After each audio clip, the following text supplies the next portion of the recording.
Community rates low on an information scale when the press, radio, and other channels of communication are controlled by only a few people, and when citizens have to accept what they're told. In communities of this kind, despotism stands a good chance.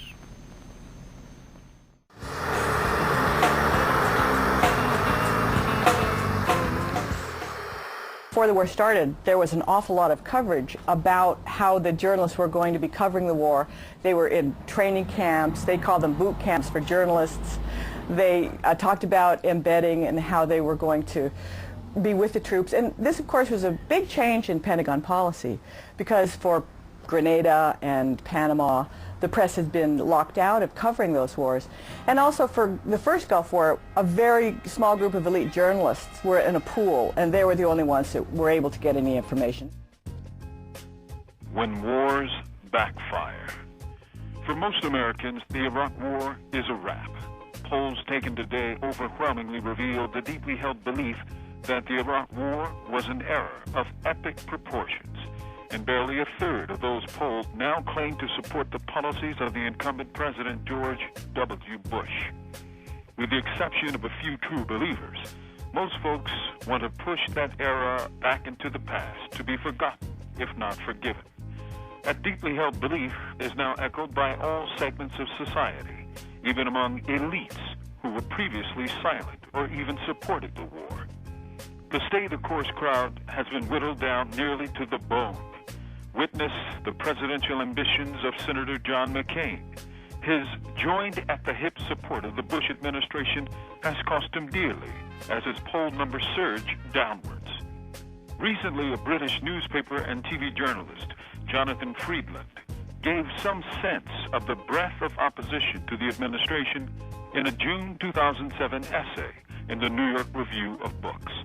Friedland wrote, "One of the few foreign policy achievements of the Bush administration has been the creation of a near consensus among those who study international affairs, a shared view that stretches, however improbably, from Noam Chomsky to Brent Scowcroft, from the anti-war protesters on the streets of San Francisco to the well-upholstered office of former Secretary of State James Baker.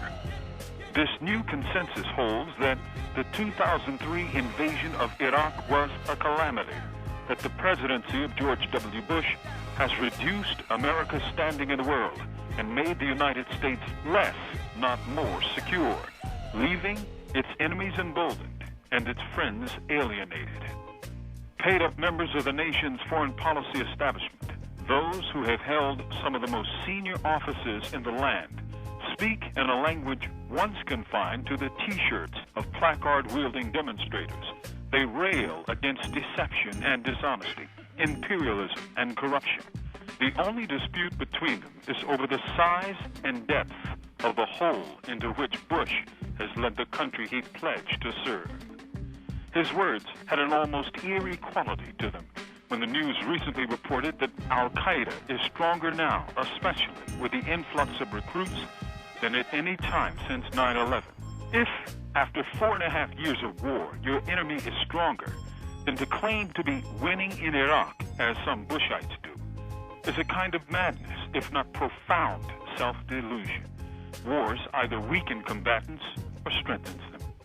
As journalist Larry Everest has reported in his 2004 book, Oil, Power, and Empire, the highest levels of government sought to use any lie to tie the Hussein regime with Al Qaeda, including sending then CIA head James Woolsey to London with fake evidence to get the Brits on board. As Everest has written, Woolsey then began raising various charges against Iraq, that Iraqi agents met with Mohammed Atta, the alleged ringleader of the September 11th attacks, that Iraq provided fake passports for all 19 hijackers, that Al-Qaeda members traveled to Baghdad in 1998 to celebrate Saddam Hussein's birthday, that Iraq trained Al-Qaeda members, and that Iraq was linked to anthrax mailed to U.S. senators in October 2001. There was no real proof for any of these charges. In fact, it later turned out that the most likely source for the anthrax letters was someone associated with the U.S. military. Yet these charges were widely reported in the mainstream U.S. media nonetheless.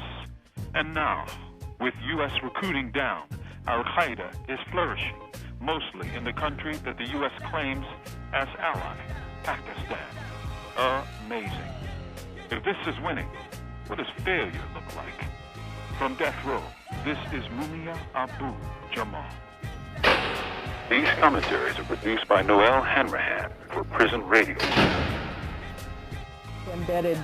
Embedded within the troops, not being able to be independent, not being able to move from place to place, established a particular kind of relationship between the journalists and the troops.